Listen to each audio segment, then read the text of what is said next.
최근에 이 서울 주변의 아파트 값의 상승세를 볼 것 같으면은 부동산 투기가 다시 만연된다고 얘기를 안 할 수가 없습니다. 작년 11월 문재인 대통령께서 부동산 가격만큼은 정부가 안정을 자신하겠다고 이렇게 말씀을 하셨는데, 지금 그 얘기를 들은 지 한 7개월이 지나가서 아직까지도 부동산 이 가격이 안정을 보지 못하고 계속해서 이 부동산 가격이 참 천정을 모르고 상승하고 있는 실태를 보입니다. 그동안의 대책을 볼 것 같으면 건설부 장관이 항상 나와서 규제를 발표를 하고 부동산 투기를 억제하기 위해서 세제를 이용한다고 해서 재산세, 보유세 인상을 가지고서 부동산 투기를 갖다가 억제하겠다고 생각을 했습니다. 그러나 그와 같은 정부의 부동산 투기 억제 대책에도 불구하고 부동산 가격이라고는 꺾일 줄을 모릅니다.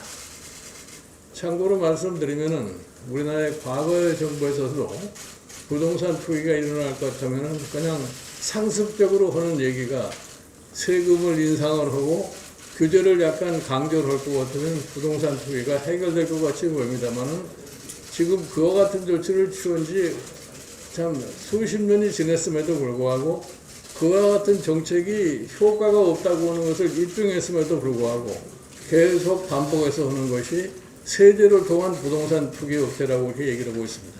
그러나 제가 분명히 말씀을 드려서 그와 같은 조치 하나만 가지고서 부동산 투기는 절대로 억제가 될 수가 없습니다. 과거에도 심지어 부동산 투기를 억제한다고 해서 특별히 세금을 도입을 해가지고서 부동산을 잡으려고 했습니다만 그것도 한 번도 효과를 본 적이 없습니다. 지금 현재와 같은 경제 상황에서 특히 이번에 코로나 바이러스로 인해 가지고서 돈이 너무나 많이 풀리고 있는 양상입니다. 그러나 일반 사람들이 생각을 할 적에 이러한 상황이 지나면은 돈의 가치는 떨어지고 실물의 가치는 증가한다고 하는 이러한 심리적인 영향까지 받고 있기 때문에 최근에 이 부동산 가격의 인상이라는 것은 어떻게 지금 현재의 방법으로는 해결할 길이 없습니다. 정부는 보다 근본적으로 부동산 투기를 잡기 위해서 무엇을 해야 되느냐, 간접적인 방법을 동원해 가지고서 부동산 가격을 안정시키려고 노력하고 있습니다만은 간접적인 방법이 제대로 작동하지 않았을 적에 정부가 경제정책적으로 어떻게 활용을 할 것인가를 좀 보완해 주시기 바랍니다. 그리고 최근에 이 부동산 대책과 관련해서 이 경제정책을 총괄하는 부총리의 역할이 아무것도 없는 것 같아요. 그저 부동산 가격이 오른다 할 것 같으면 건설부 장관이 단편적으로 나와서 그저 단편적인 정책 발표를 하고서 하니까 일반의 심리가 전혀 거기에 부동산 가격 안정에 미치지를 못하는 셈입니다.